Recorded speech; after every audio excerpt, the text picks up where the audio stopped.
Hello everyone. आज के इस लेक्चर में हम बात करेंगे ऑब्जेक्टिव्स की। ऑब्जेक्टिव जो क्वेश्चंस रहेंगे हमारे जो भी एमसीक्यू रहेंगे पीवाईक्यू से रिलेटेड, आपके जो प्रीवियस ईयर्स क्वेश्चंस है उसके बारे में बात करेंगे। जितने क्वेश्चंस हमसे हो सके हम वो करेंगे पहले, और क्लासिकल मैकेनिक्स के कुछ क्वेश्चन हम नेक्स्ट वीडियो में भी बात कर लेंगे। आइए लेट्स स्टार्ट। और हम विस्कोसिटी वगैरह तो है, हमारा चैप्टर पूरा हो ही गया है। एंड अभी हम पीवाईक्यू करेंगे और साथ में फिर हम नेक्स्ट चैप्टर बाद में स्टार्ट भी कर देंगे। चलिए, सबसे पहला क्वेश्चन हमारा, दिस सिंबल रिप्रेजेंट्स। अब ये सिंबल किसका होता है?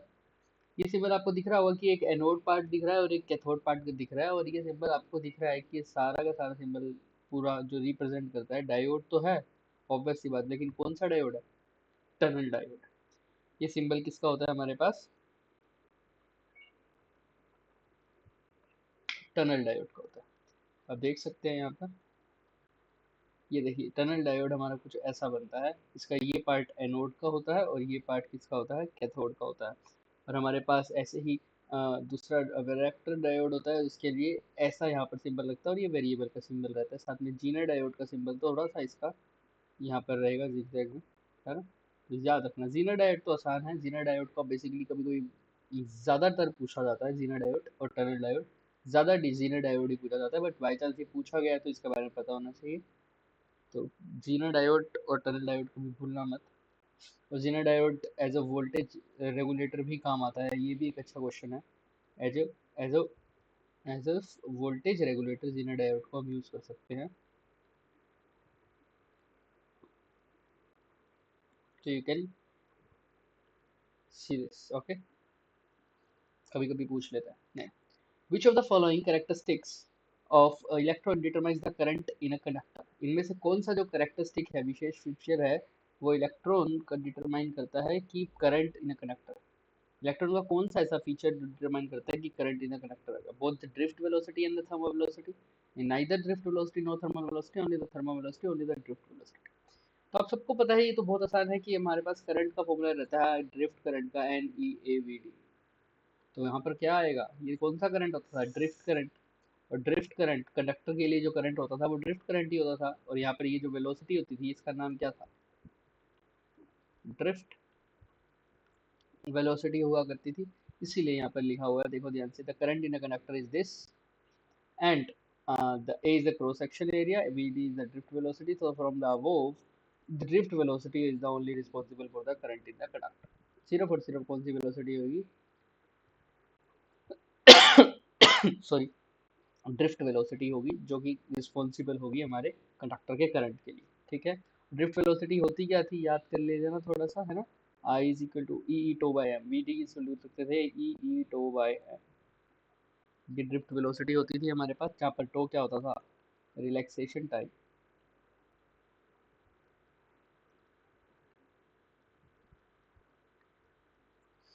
ठीक है, तो ये कुछ इंपॉर्टेंट चीजें हैं। ई ई टो बाय एम, इससे लिख देते हैं। कलर क्या होगा इसको? और इसी से रिलेटेड एक मोबिलिटी होती थी, वो होती थी drift velocity upon electric field, यानी ई टो बाय एम। तो ये छोटी छोटी चीजें हैं, ये बहुत अच्छी हैं और बहुत इंपॉर्टेंट है। फॉर्मूला इनका याद रखना, मैं दोबारा बता देता हूँ। ड्रिफ्ट वेलोसिटी होती थी ई ई टो बाय एम, साथ साथ हमें याद भी रह जाता है। और मोबिलिटी क्या होता था? Drift velocity upon electric field. तो ड्रिफ्ट वेलोसिटी की वैल्यू यहाँ से पुट करें और रखें तो ये क्या हो जाता था? ई से ई तो कट जाएगा, तो रह जाएगा ई टो बाय, चलो आप लिख लो पूरा, ई ई टो बाय एम और डिवाइडेड बाय। तो कई बार ये भी पूछ लेता है, तो कुछ आपको ये भी पता होना चाहिए मोबिलिटी क्या होगा, ई टो बाय एम। क्योंकि साथ साथ टॉपिक चल रहा है तो कुछ कुछ और पुरानी चीज़ें याद रहे तो अच्छी बात है, तो हमने इसलिए बता दिया आपको। ड्रिफ्ट वेलोसिटी का ध्यान रखना, ड्रिफ्ट वेलोसिटी से ड्रिफ्ट करंट। और यहाँ पर एक वो भी आता है हमारे पास, रेजिस्टेंस रेजिस्टिविटी, तो वो भी साथ साथ कर लेना। ठीक है, चलिए। अच्छा, करंट इलेक्ट्रिसिटी बहुत अच्छे से करना, क्योंकि करंट इलेक्ट्रिसिटी में बहुत चांसेस हैं ये वाले कि करंट इलेक्ट्रिसिटी के जो क्वेश्चन होते हैं ना, वो अगर वो फॉर्मूला बेस्ड आए तो वो बिल्कुल आसानी से हो जाएंगे। अगर आपको चाहिए तो हम फॉर्मूला बेस्ड उसका रिवाइज भी करवा देंगे किसी भी एक लेक्चर में, है ना? सिर्फ और सिर्फ फॉर्मूला बेस्ड अच्छा है current electricity. As we soon move grow हम इक्वेटर टू द पोल, आपको पता है बिल्कुल, इक्वेटर से जब मैं पोल की तरफ मूव करता हूँ, इक्वेटर से मैं जब कहाँ मूव कर रहा हूँ? पोल की तरफ मूव कर रहा हूँ, तो आप लोगों ने बताना है कि value of acceleration to gravity जो है वो डिक्रीज होगी, इंक्रीज होगी, रिमेन अनचेंज्ड और जीरो। आप खुद सोचो, इक्वेटर से जब पोल की तरफ जा रहे हो तो आर की value G is equal to क्या होता है, जी एम बाई में आर स्क्वायर। इसके मतलब आर की वैल्यू डिक्रीज हो रही है, तो जब आर की वैल्यू डिक्रीज होगी तो जी की वैल्यू इंक्रीज होगी। इसीलिए जो इसका आंसर आएगा हमारे पास वो क्या आएगा, इंक्रीजेस। ठीक है, इक्वेटर टू द पोल। और इसके अंदर जो खास बात रखनी है, याद रख लेना, ये तो चलो क्वेश्चन हो ही जाएगा, इंक्रीजेस हो जाएगा इसका आंसर तो, बट इसके अंदर और चीजें क्या आ सकती है, वेरिएशन इन जी। यहाँ से हमें पता चलता है कि वेरिएशन इन जी है ना, with height, with depth and with rotation, ये हमने किया भी हुआ है। ये बहुत इंपॉर्टेंट टॉपिक है, इसको कभी भी भूलना मत, हाइट डेप्थ एंड रोटेशन। और ये कैसे हमने डेराइव किया हुआ है, अर्थ को सॉलिड स्फीयर मान के, अर्थ को क्या मान के, सॉलिड स्फीयर। आपको याद होगा एक में हमारे पास ये फॉर्मूला आया था, g is equal to g into one minus h square, h by r वाला है ना, ये वाले फॉर्मूले जो थे वो याद रखना। और एक में g divided by one minus h by r square आ गया था। तो सिंपल याद रखना फॉर्मूले, due to depth, due to height और ड्यू टू रोटेशन। रोटेशन में तो हमने बस ये पढ़ा था, g is equal to g dash, g dash equal g minus r omega square cos square theta, ये रोटेशन की वजह से आया था। अब थीटा क्या हो जाता था हमारे पास, अगर मैं पोल की बात करूँ तो थीटा 90 के इक्वल हो जाए, तो जी डैश किसके इक्वल आ जाएगा, जी के।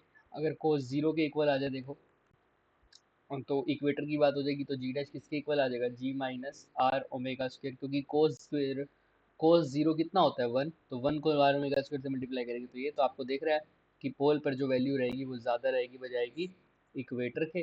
तो अगर आप इक्वेटर से पोल की तरफ जाएंगे तो ऑब्वियस सी बात है, जो वैल्यू रहेगी वो इंक्रीज होगी। देखो दोबारा बता देता हूँ, मैं दोबारा बताता हूँ, बहुत इंपॉर्टेंट चीज़ें हैं ये ऐसे देखिए एक बार,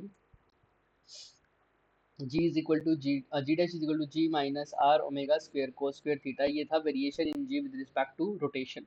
जिसके अंदर हम थीटा जब जीरो पुट करते थे, फिर एक बार थीटा 90 पुट कर लो या पहले थीटा जीरो पुट कर दो, तो इक्वेटर वाली साइड की बात हो जाएगी। अब थीटा जीरो पुट करूंगा तो जी डैश किसके इक्वल आ रहा है, जी माइनस आर ओमेगा स्क्वायर, क्योंकि कोस जीरो कितना होता है वन। और जब थीटा 90 पुट कर रहा हूँ तो देखो क्या आ रही है, जी डैश इज इक्वल टू जी। तो पहले जी में से कुछ कम हो रहा था, अब कुछ कम नहीं हो रहा, तो ये वाली वैल्यू बड़ी है और ये वाली छोटी है, तो इक्वेटर पे वैल्यू कम होगी, पोल पर ज़्यादा होगी। तो इक्वेटर से जब पोल की तरफ जाऊंगा तो वैल्यूज क्या हो रही है, इंक्रीज हो रही है। यही इस क्वेश्चन में पूछा हुआ है, as soon as we go from the equator to the pole the value of acceleration due to gravity will be increases. अच्छे से देख लेना। और जो अब ये इसका मतलब ये नहीं है कि अगर इसने इक्वेटर और पोल का पूछा तो हम वही करेंगे।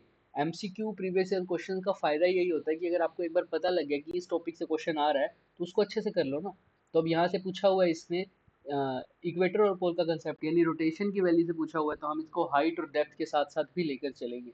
अब हम साथ साथ इसका क्या भी कर लेंगे, अब इसने तो रोटेशन की वजह से पूछ लिया, लेकिन हम याद भी रखेंगे कि variation in ji with height भी डेप्थ भी, इनको भी हम करके जाएंगे ताकि कल को इसके ऊपर भी क्वेश्चन आ सकता है। ठीक है, let's start then. Next question, what is the rest mass energy of an electron. Energy of electron बता रखी है और रेस्ट मास एनर्जी। अब आप सबको पता है, एक हमारे पास होता है मूविंग मास, एक होता है जो रेस्ट मास। एक होता है, ये फॉर्मूला होता है ना, m is equal to M not one minus V square by C square under root, ये रिलेटिविस्टिक में अभी नहीं पढ़ना, हालांकि हम जब रिलेटिविटी पढ़ेंगे तो इसके क्वेश्चन को अच्छे से करेंगे भी सही। बट रेस्ट मास इसमें क्या होता है, एम नॉट। तो एम नॉट ही क्या होता है, रेस्ट मास। और वो रेस्ट मास एनर्जी पूछी है, तो एनर्जी का फॉर्मूला आइंस्टाइन इक्वेशन से क्या था, E equal to M not C square, energy mass equivalency वजह से। तो E की वैल्यू तो निकालनी है, एम नॉट क्या होता है 9.11 into ten to the power minus 31 electron का, और C कितना होता है 3 into ten to the power 8 metre per second square. मतलब थ्री यूनिट तो उसकी मीटर पर सेकेंड ही होती है सी की, लेकिन स्क्वायर ये वाला, ठीक है। तो 3 इंटू टेन की पावर 8 मीटर पर सेकेंड, इसका होल स्क्वायर है ना।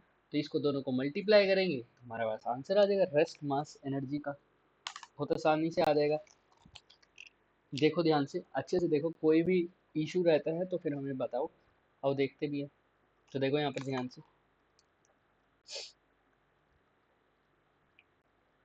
ये 9.11 into ten to power minus rest mass energy दे रखी है इलेक्ट्रॉन की, सी वेलोसिटी है। अब ध्यान से अगर हम देखें तो ई नोट ये दे रखा है, ये हमारे पास सी हो गया, इसका स्क्वायर हो गया, ये आंसर आ गया आराम से, कोई दिक्कत नहीं। ठीक है, लेकिन ये आ गया जूल, वही हम बात कर रहे हैं अभी। हमारा जो आंसर आया ये जूल में आएगा, इसको सोल्व करके। अब कितना आया इसको सोल्व करके, मान लो आ रहा है 8 पॉइंट, यही आ रहा है 8.1 into ten to the power minus 14। 8.1 into 10⁻⁻14, ठीक है, 8.19 लिख लो। ये आया जूल में। अब कैसे पता जूल में आया? क्योंकि आपने फॉर्मूला क्या यूज़ किया, E zero is equal to M not C square. अब ये केजी में लोगे, ये मीटर पर सेकंड में लोगे, तो एनर्जी भी तो ऐसा यूनिट में ही आएगी, क्योंकि भाई मास ऐसा यूनिट में ले रहे हो, सी ऐसा यूनिट में ले रहे हो, तो जो एनर्जी आ रही है वो भी तो किस में आ रही है भाई, ऐसा यूनिट में ही आ रही है। तो ये सब अगर ऐसा यूनिट के अंदर अंदर आ रहा है, तो ध्यान देने वाली बात क्या है, ध्यान देने वाली बात ये है कि अगर सब ऐसा यूनिट के अंदर आ रहा है, तो लेकिन ऑप्शन में तो ऐसा यूनिट की बात नहीं कर रही, ऑप्शन में तो मेगा इलेक्ट्रॉन वोल्ट की बात कर रखी है। अब मेगा इलेक्ट्रॉन वोल्ट के लिए हम क्या करेंगे, ध्यान से देखो, इसने क्या किया हुआ है, डिवाइड बाई किया हुआ है। हाँ सर बिल्कुल किया हुआ है, क्यों? क्योंकि 1 electron volt is equal to how many joules,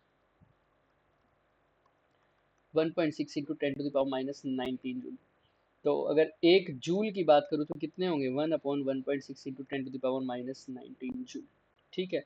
तो अब पहले इस जूल को, ये जो वैल्यू आई थी हमारे पास 1.8 इंटू 10 8.19 इंटू 10⁻⁻14 जूल। अब इसको अगर इलेक्ट्रॉन वोल्ट में बदलना है, ये इलेक्ट्रॉन वोल्ट की बात कर रहे हो, तो किससे डिवाइड करना पड़ेगा, 1.6 इंटू 10⁻⁻19।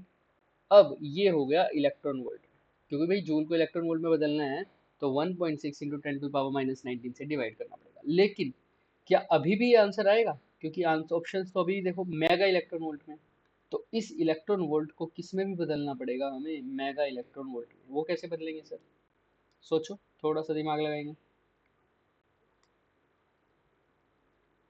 इलेक्ट्रॉन वोल्ट है, उसको मेगा में बदलना है, तो 10⁻³ से मल्टीप्लाई कर देंगे, वही इसमें किया हुआ है। जब इसको 10⁻³ से मल्टीप्लाई कर देंगे, तो ये कितना हो जाएगा, -19, ऊपर जाके +19 हो जाएगा, और साथ में 3 भी है, तो उस हिसाब से उसको डिवाइड भी कर देंगे। आओ दिखाते हैं आपको। कहाँ गया, ये रहा, देखिए। इसको क्लोज करके दोबारा चलाना पड़ेगा, इसमें ग्लिच आ चुका है।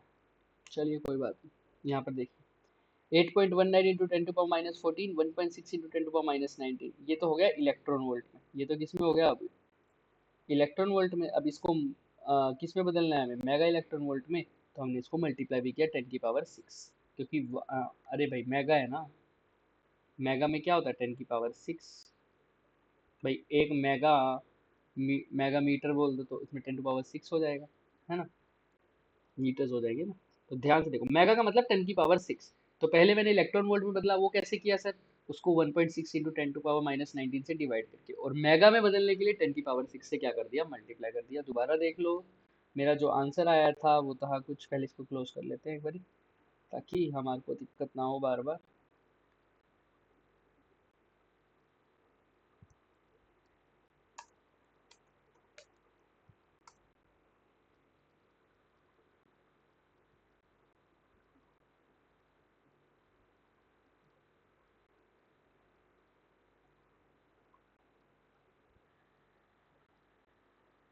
हाँ, तो हम कहाँ थे, तो इवन लाइक कि भाई हमारा जो आंसर आया था वो कितना था, 8.19 इंटू 10⁻⁻14 इलेक्ट्रॉन वोल्ट। और अगर ये आंसर है हमारा, तो हमने इसको, सॉरी ये आया था जूल्स में ना, तो इसको अगर हमने सबसे पहले किस में कन्वर्ट करना है, इलेक्ट्रॉन वोल्ट में, तो मेरे को क्या करना पड़ेगा, इलेक्ट्रॉन वोल्ट में करने के लिए मुझे इसको डिवाइड करना पड़ेगा 1.6 इंटू 10⁻⁻19 से। लेकिन क्या मेरे को इलेक्ट्रॉन वोल्ट में भी बदलना है, नहीं, मेरे को तो मेगा इलेक्ट्रॉन वोल्ट में बदलना है, इसीलिए मैं इसको किससे भी मल्टीप्लाई कर दूंगा बाद में, इस पूरे आंसर को 8.19 इंटू 10⁻⁻14 डिवाइडेड बाई 1.6 इंटू 10⁻⁻19 को 10⁻6 से करूंगा, तब जाके किस में कन्वर्ट हो जाएगा, मेगा इलेक्ट्रॉन वोल्ट में, क्योंकि एक मेगा इलेक्ट्रॉन वोल्ट में 10⁶ इलेक्ट्रॉन वोल्ट होता है, राइट। ठीक है, देख लो अब ध्यान से, फिर भी कोई डाउट रहे तो पूछना ज़रूर कि ऐसा ही होगा या नहीं। ठीक है, तो इलेक्ट्रॉन वोल्ट, अच्छा सो इलेक्ट्रॉन वोल्ट -10⁻⁻6 करना ना, छोटे से बड़े में जा रहे हैं ना भाई, -6 से करोगे ना, ऑब्वियस है। क्यों -6 से करेंगे, अरे भाई सेंटीमीटर से मीटर में जाएंगे तो डिवाइड करेंगे या मल्टीप्लाई करेंगे हम। अगर सेंटीमीटर से हम मीटर में जा रहे हैं सपोज कर लो, तो हमको क्या करना पड़ेगा, डिवाइड बाय 100 करना पड़ेगा, और मीटर से सेंटीमीटर में जा रहे हैं तो क्या करना पड़ेगा, मल्टीप्लाई बाय 100 करना पड़ेगा, ऑब्वियस सी बात। तभी हम इलेक्ट्रॉन वोल्ट से, अगर इलेक्ट्रॉन वोल्ट से we are going towards the mega electron volt, तो हम बड़ी क्वांटिटी में जा रहे हैं, तो we have to divide by 10⁶ ना, इसका मतलब मल्टीप्लाई बाय 10⁻⁻6, सिंपल। तो याद रखना इस बात को, राइट। और फिर भी अगर कभी भूल जाओ, तो 1 mega electron volt is equal to 10⁶ electron volt, ये याद रख लेंगे हम। चलिए, तो अब आई थिंक ये क्लियर हो जाएगा, -6 से इसको मल्टीप्लाई करके। आइए, अब ग्लिच नहीं है, अब सही चलेगा ये। चलिए, लेट्स स्टार्ट नेक्स्ट क्वेश्चन।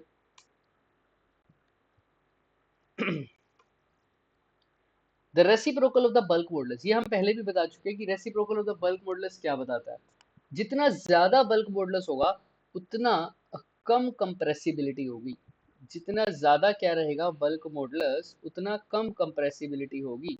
तो कंप्रेसिबिलिटी और बल्क मॉडुलस दोनों एक दूसरे के इनवर्सली प्रोपोर्शनल होते हैं।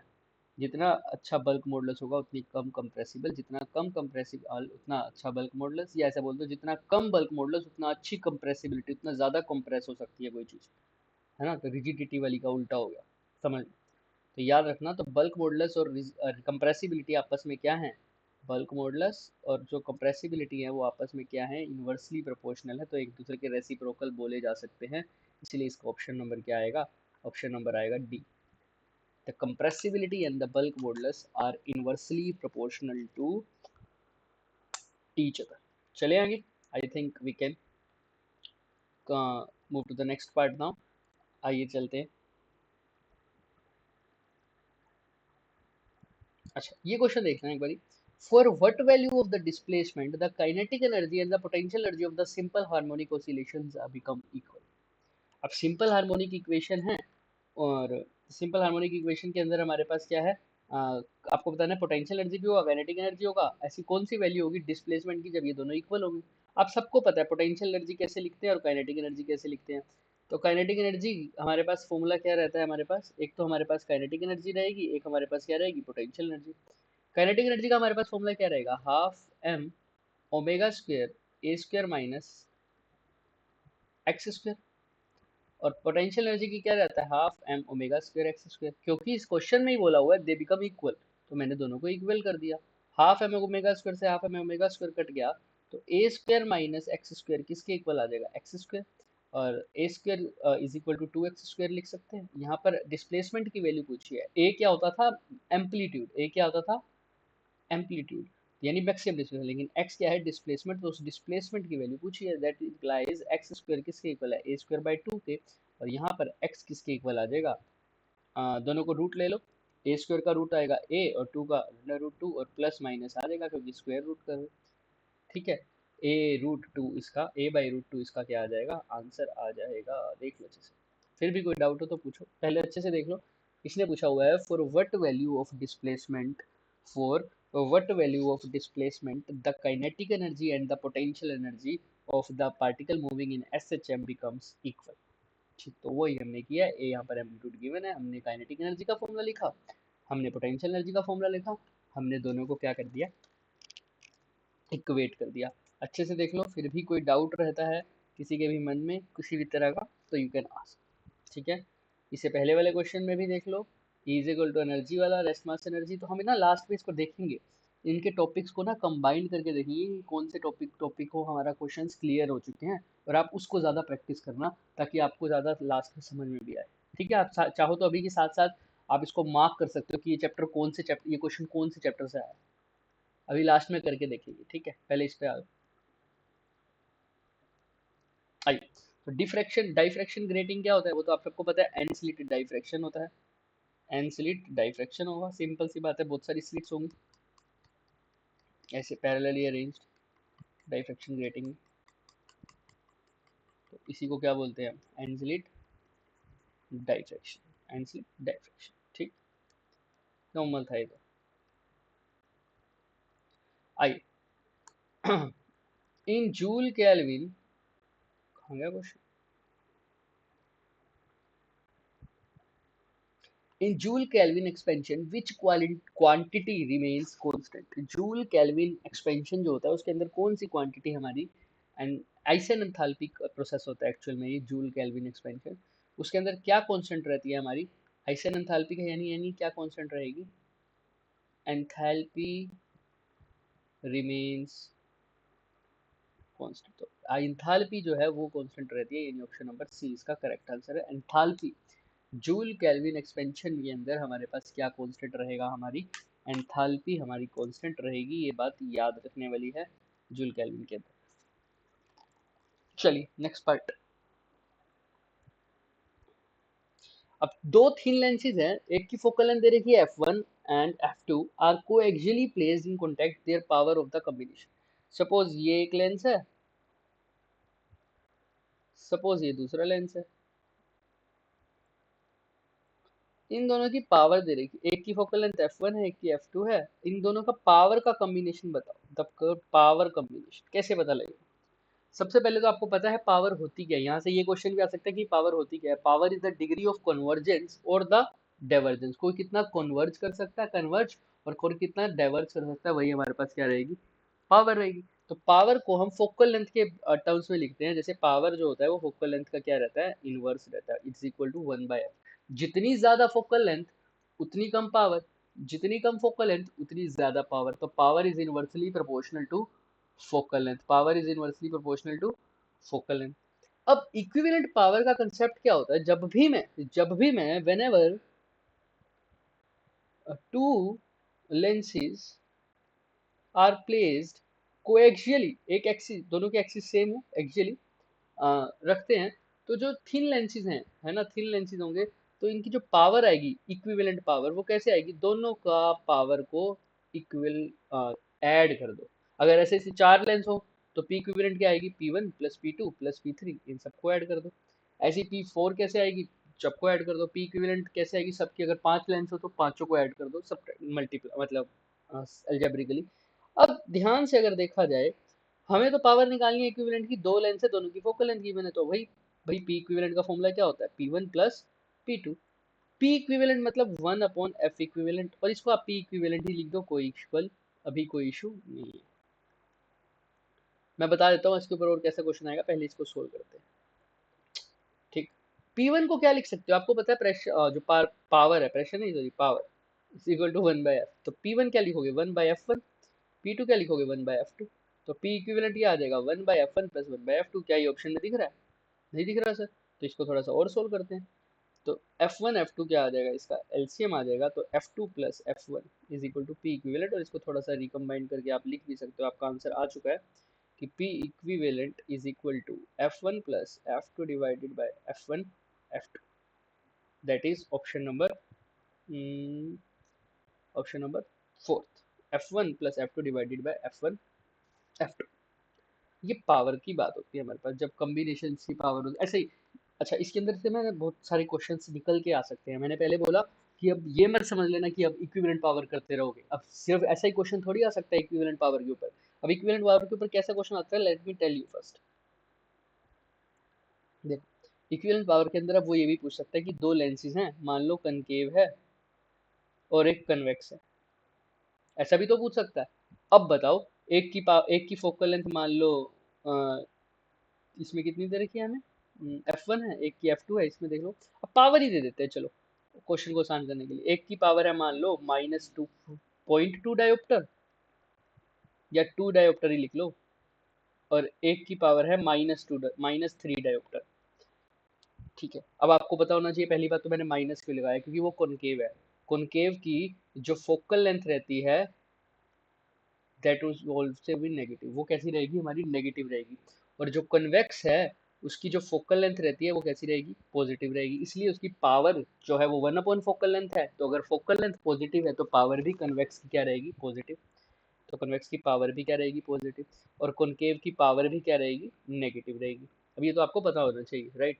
अब देखो, मैंने बोला कि पावर इक्विवेलेंट कैसे निकालेंगे सबका, दोनों को ऐड कर देंगे, हमने ने साइन के साथ बस ऐड करना है, और कुछ नहीं देखना, इसमें डायरेक्शन थोड़ी देखोगे कुछ।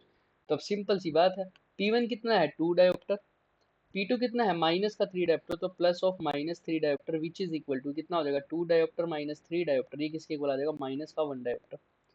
अब अगर माइनस का 1 डायोप्टर हमारा आंसर आ गया, क्या सिर्फ इतना ही पूछेगा वो, नहीं, अभी घुमाएगा क्वेश्चन। ठीक है, ये तो आंसर आ जाएगा आपको, कोई बड़ी बात नहीं है, ऐसी दो कॉनकेव लेंस हो जाएंगे तो दोनों नेगेटिव हो जाएंगे। अब पूछेगा कि ये कॉम्बिनेशन बताओ अब कैसा एक्ट करेगा, कन्वर्जिंग का या डाइवर्जिंग का, ये कॉम्बिनेशन कैसा एक्ट करेगा, converging, the combination will act as converging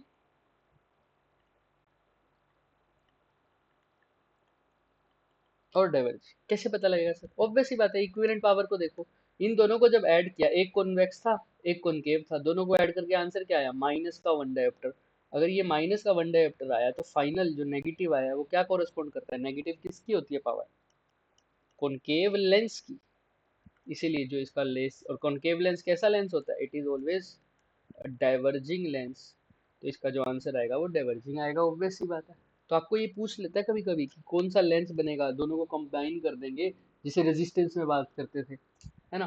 पर उसमें नेचर की बात नहीं होती थी, लेकिन इसमें नेचर की भी बात है क्या, कि भाई अब इन दोनों को कंबाइन करके एक नया लेंस बनाया। भाई एक कॉन्वेक्स लेंस था और एक कॉनकेव लेंस था, दोनों को कंबाइन करके मैंने एक नया लेंस बनाया। अब बताओ वो कॉन्वेक्स लेंस की तरह एक्ट करेगा या कन्वर्जिंग की तरह? भाई अब कन्वर्जिंग की तरह ही नहीं, सॉरी कॉनकेव की तरह, ये डाइवर्जिंग की तरह एक्ट करेगा, कॉनकेव लेंस की तरह एक्ट करेगा, और उसकी पावर क्या हो जाएगी? Minus one dioptre. कि भाई जो पहले वाला कॉनकेव लेंस था तुम्हारा उसके साथ अटैच था, उसकी पावर कितनी थी? सपोज उसकी पावर थी शायद माइनस थ्री डायोप्टर, तो लेकिन इसकी और हमारा जो कॉम्बिनेशन आया उसकी माइनस वन। यानी ये बनेगा तो कॉनकेव लेंस ही, लेकिन उसकी कन्वर्जिंग पावर थोड़ी सी चेंज हो गई, पहले वाले की थी माइनस तीन, अब हो गई माइनस वन। ऐसे ही वो डिफरेंट डिफरेंट करके आपसे क्वेश्चन पूछ सकता है। कैसे? इसके अंदर अगर टाइम मिलेगा हमें आज तो हम दोबारा भी देखेंगे, इस लेंस के ऊपर और भी आएंगे, एक और क्वेश्चन भी आ सकता है, पहले हम इसको कंप्लीट करते हैं। अब if the path difference of the two waves, if the path difference of the two waves is lambda by 8, what will be the phase difference? अगर पाथ डिफरेंस दो वेव्स का लैम्डा बाई एट है, what will be the phase difference? कैसे पता लगेगा? सोचो पहले तो थोड़ा सा वीडियो को पॉज करके कि अगर पाथ डिफरेंस गिवन है तो फेज डिफरेंस कैसे निकालेंगे। और वाइस वर्सा भी हो सकता है कि फेज डिफरेंस गिवन हो और सपोज कर लो तुमसे क्या पूछ लिया जाए, पाथ डिफरेंस पूछ लिया जाए। पूछ तो वो ऐसे भी सकता है ना, उसके पास मर्जी है भाई कैसे पूछ सकता है वो। तो देखो सबसे पहले एक होता है पाथ डिफरेंस। पाथ डिफरेंस क्या होता था हमारे पास? कि कितना एक्स्ट्रा ट्रेवल किया, कितना एक्स्ट्रा ट्रेवल किया। पहले तो इस क्वेश्चन के ऊपर देखते हैं, आओ हम कैसे करेगा। भाई ये क्वेश्चन ऐसा कुछ होगा, देखो पहले मैं सिर्फ लिखता हूँ उसके बाद सोचना। अगर आपको ये समझ में आ रहा है ना मैंने क्या लिखा है, अगर ये समझ में आ गया तो कोई दिक्कत ही नहीं है फिर। ये देखो, तो देखो अगर इतना समझ में आ गया तो आपको ये वीडियो स्किप करने की जरूरत है, ये क्वेश्चन को स्किप कर दो। अब मैं इसको एक्सप्लेन करता हूँ कि ये कैसे लिखा। पाथ डिफरेंस क्या होता है? कि कितना आगे गया, कितना आगे गया या कितना पीछे रह गया, पाथ में डिफरेंस रहा। और फेज, फेज किसी भी पार्टिकल का उसका इन्फो बताता है किसी एक पर्टिकुलर टाइम पे, किसी एक पर्टिकुलर टाइम पे उस वो पार्टिकल कहाँ है उसके बारे में बताएगा फेज, है ना? फेज क्या बताता है? इंफॉर्मेशन देता है पार्टिकल का एक particular time at particular interval. अब फॉर एग्जांपल सपोज कर लो ये आपने एक वेव देखी होगी ऐसी कुछ, ये होता है जीरो। फेज की बात करता हूँ, आप सबने पढ़ा होगा, ये होता है पाई, ये पूरा 180 बन रहा है, और ये पार्ट कितना हो जाएगा? Pi by two. फिर ऐसे ये पाई बाय टू और ऐड करो तो ये बन जाएगा थ्री पाई बाय टू, और इसके अंदर भी पाई बाय टू और ऐड करो, थ्री पाई बाय टू में पाई बाय टू और ऐड करोगे तो क्या आ जाएगा हमारे पास? ऑब्वियस सी बात है सर, ये एक और पाई बाय टू पाई बन जाएगा, ये चलता रहेगा, है ना? तो आप देखो ये होता है हमारा पाथ, ये होता है फेज। और पाथ कितना होगा भाई? इसने कितना पाथ ट्रेवल किया यहाँ से यहाँ? आप सबको पता है एक वेव की जो लेंथ होती है वो पूरी लैम्डा होती है, यहाँ से लेकर यहाँ तक पूरा, है ना? तो यहाँ से हाफ कितना करेगा वो? लैम्डा बाई टू में। तो कितना फेज हुआ, ये पाई पाई की फॉर्म में बात हो रहा है, इसको बोलते हैं फेज। और ये जो लैम्डा लैम्डा टू की फॉर्म में बात हो रहा है इसको बोलते हैं पाथ।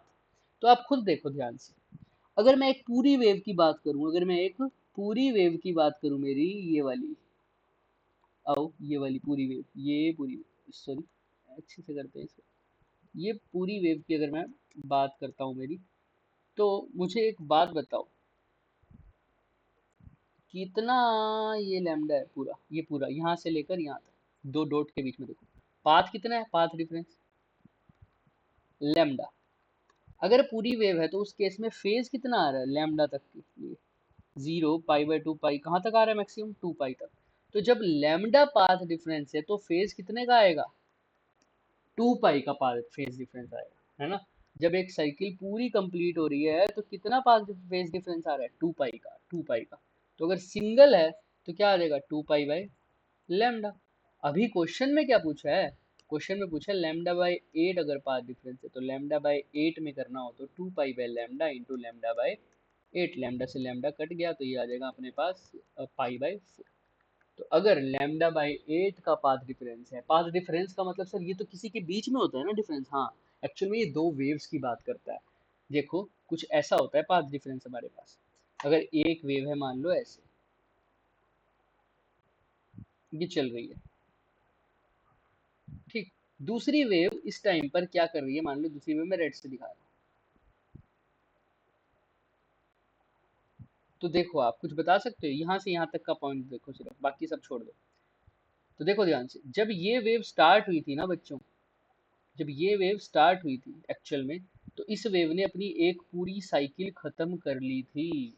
इस वेव ने अपनी एक पूरी साइकिल खत्म कर चुका था ये, तो नीचे वाली वेव आगे है या पीछे है, आगे है, ऑब्वियस सी बात, कितना आगे है, एक, कितना ये नीचे वाली वेव आ गया उसको बोलते हैं पाथ डिफरेंस। तो कितना आ गया, इसने एक पूरी कर ली थी, तो एक पूरी करने का मतलब कितना हो गया, लैम्डा।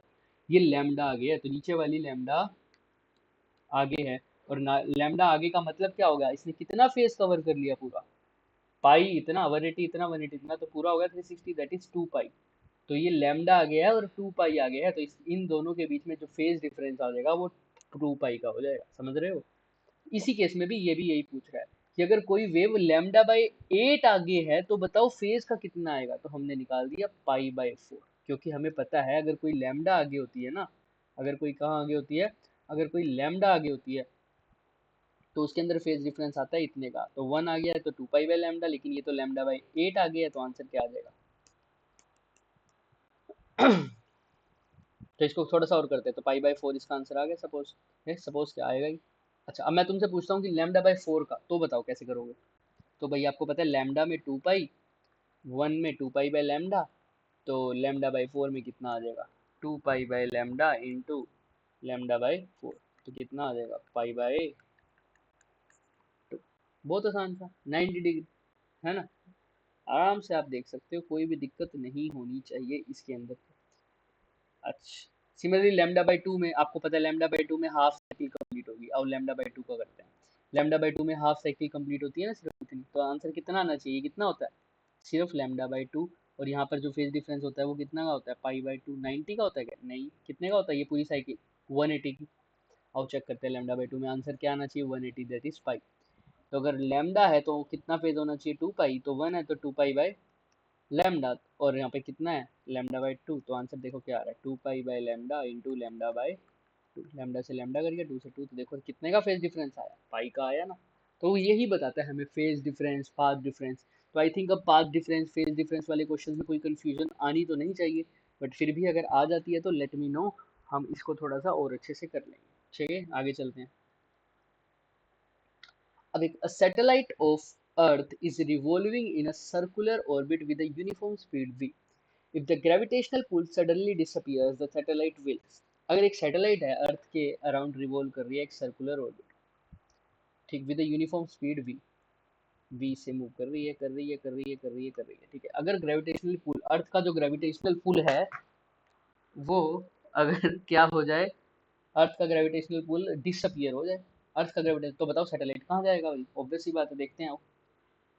कैसे पता लगेगा भाई, ये सैटेलाइट है, ये हर एक पॉइंट पे वैसे से मूव कर रही है, आप बताओ अगर ये मूव कर क्यों रही है, क्योंकि अर्थ इसको अपने सेंटर की तरफ खींच रहा है, ऐसे, ऐसे, ऐसे, ऐसे, ऐसे, हर पॉइंट। अब मान लो इस पॉइंट से इस पॉइंट तक जाने में इसका जो ग्रेविटेशनल पुल है वो खत्म हो गया, अर्थ का जो ग्रेविटेशनल पुल है, तो इसको अंदर खींचने वाला कोई नहीं है, तो कहाँ जाएगी, ऑब्वियस सी बात है। इसकी टेंडेंसी क्या थी, अगर ये इस पॉइंट पे थी मान लो, तो वो कहाँ जाना चाहती थी, ऊपर जाना चाहती थी ना सर, हाँ ऊपर जाना चाहती थी, लेकिन जा क्यों नहीं रही थी, क्योंकि हर पॉइंट पे इसको अर्थ अपनी तरफ खींच रहा था। अच्छा जब ये इस पॉइंट पे होती तो कहाँ जाना चाहती, ये टेंजेंट की तरफ जाना चाहती है हमेशा, ये इधर की तरफ जाना चाहती है, लेकिन अर्थ इसको खींच रही होती थी, लेकिन अब अर्थ खींच नहीं रही, तो ये जहाँ जाना चाहती है वो वहीं निकल जाएगी। सपोज इस पॉइंट पे ग्रेविटेशनल पुल गायब हो गया, तो ये अंदर की तरफ ना खींच के कहाँ चली जाएगी, इसके टेंजेंशियली इस तरफ। इस पॉइंट पे गायब होगा तो टेंजेंशियली चली जाएगी इस तरफ, इस पॉइंट पे गायब होगा तो इस तरफ चली जाएगी, इस पॉइंट पे तो इस तरफ, तो हमेशा कहाँ चली जाएगी, टेंजेंशियली चली जाएगी, हमेशा कहाँ चली जाएगी, टेंजेंशियली चली जाएगी, अपने सरफेस से, तो जहाँ पर होगी। तो सैटेलाइट, ध्यान से देखो, आओ ऑप्शन एलिमिनेट करते हैं। क्या सैटेलाइट अपना continue to move with speed v? नहीं। Move with speed tangentially to the original orbit, yes this is correct. Fall downward with increasing speed, नहीं। Ultimately come to the rest, ठीक है। तो tangentially जाएगी, वो ज्यादा एक्यूरेट है। टेंजेंशियली जाएगी, वो ज्यादा एक्यूरेट है, उसके बारे में हम श्योर है। बाकी सबके बारे में हम इतना श्योर नहीं है, इसीलिए ऑप्शन नंबर क्या आएगा? बी आएगा। Is that clear everyone? Option number इसमें बी आ जाएगा। अच्छे से देखो, टेंजेंशियली, क्योंकि सर्कल में आपने पढ़ा भी होगा ना, सर्कुलर मोशन जब हम पढ़ते थे, कि एवरी पॉइंट को हम कैसे पता चल सकते हैं, उसकी डायरेक्शन कैसे बता सकते हैं, उसकी डायरेक्शन से बता सकते हैं। Let's start with another question now.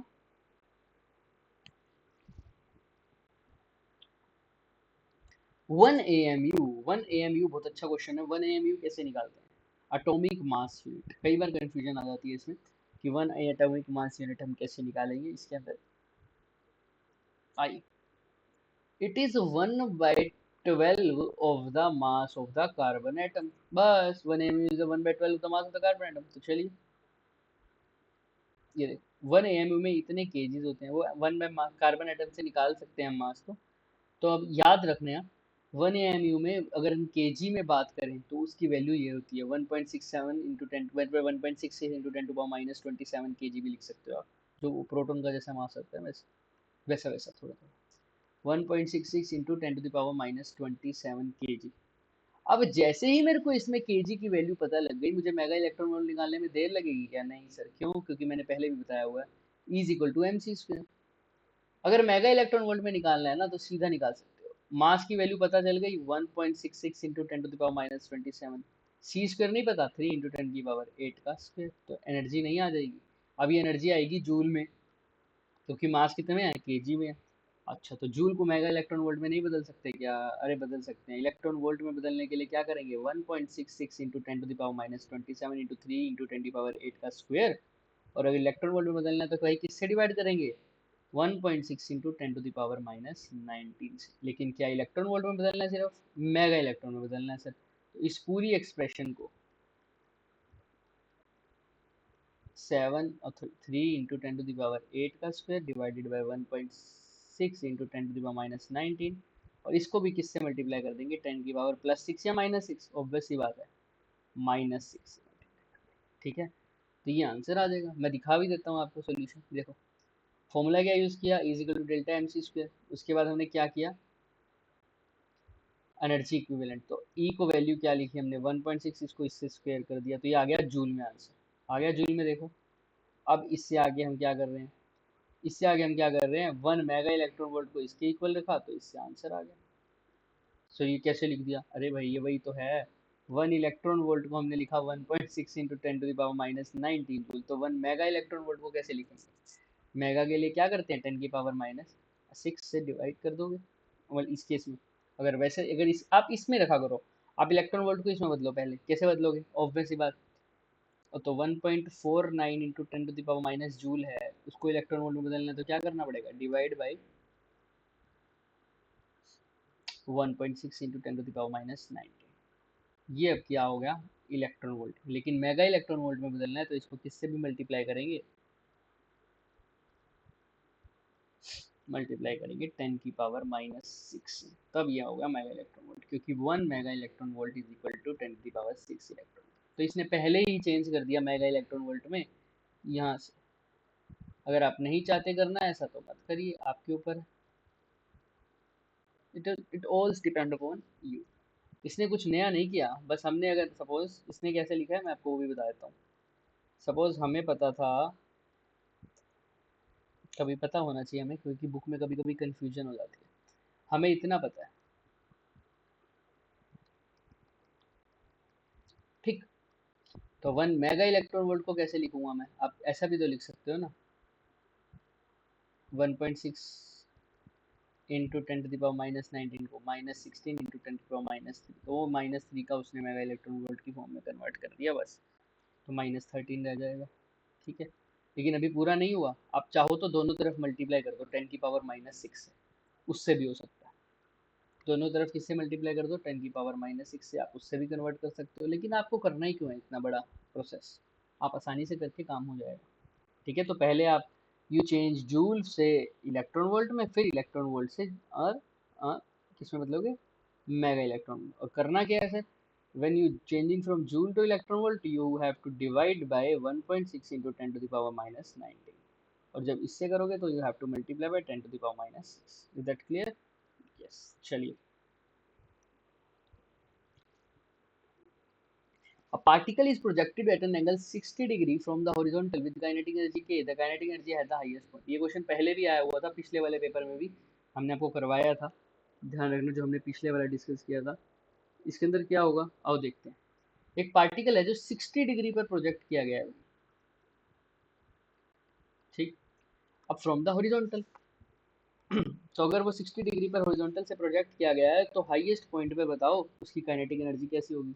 अब आपको पता है जब पार्टिकल अपनी हाईएस्ट पॉइंट पर आएगा तो उसके पास सिर्फ और सिर्फ क्या होगी, हॉरिजॉन्टल वेलोसिटी होगी, और फाइनल वेलोसिटी वर्टिकल वाली तो क्या हो जाती है, एट हाइट मैक्सिमम जो वर्टिकल वेलोसिटी होती है वो जीरो हो जाती है और हॉरिजॉन्टल बचती है। हॉरिजॉन्टल कितनी होती है, वो कभी चेंज होती ही नहीं, वो किसके इक्वल होती है, वी कोस थीटा के, और यहाँ पर क्या है, वी कोस 60 डिग्री। तो जो वेलोसिटी रह जाएगी हाईएस्ट पॉइंट पे वो सिर्फ कितनी होगी, वी कोस 60, और कोस 60 होता है बच्चों 1/2। तो 1/2 करोगे तो ये आ जाएगा v/2, तो v डैश यानी जो वेलोसिटी रहेगी वो v/2 हो जाएगी।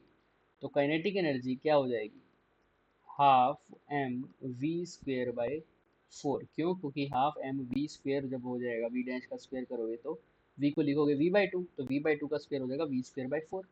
तो वैसे काइनेटिक एनर्जी क्या होनी चाहिए थी, हाफ एम वी स्क्वेयर, लेकिन अब क्या है, इसको 1/4 को बाहर लिख लो।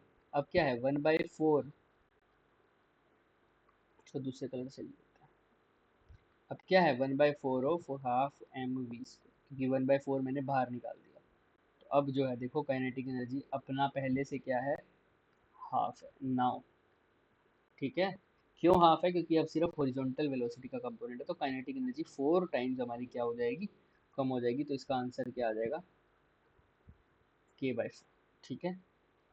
आप देख भी सकते हैं, देखो जो क्यू कोस 60 रह जाएगा सिर्फ, और ये u/2 के होता है, और ये फॉर्म पुट करोगे तो 1/4, सिंपल। अब momentum of the nucleus varies with the mass number of the nucleons, कैसे पता चलता है ये, आओ देखते हैं। How mean momentum of the nuclear varies with mass number, वैसे तो यहाँ पर आना चाहिए न्यूक्लियॉन्स, क्या आना चाहिए, न्यूक्लियॉन्स। मास नंबर के साथ कैसे वेरी करता है, देखो बहुत आसान है। हमने अनसर्टेनिटी प्रिंसिपल पढ़ा है। अनसर्टेनिटी प्रिंसिपल क्या कहता है, डेल्टा एक्स और डेल्टा पी यानी पोजीशन और मोमेंटम का जो अनसर्टेनिटी रहती है वो ग्रेटर देन रहती है इससे, तो किससे, lambda sorry N H sorry H upon 4 pi, H upon 4 pi, या एच कट अपॉन 2 पाई भी बोल सकते हो।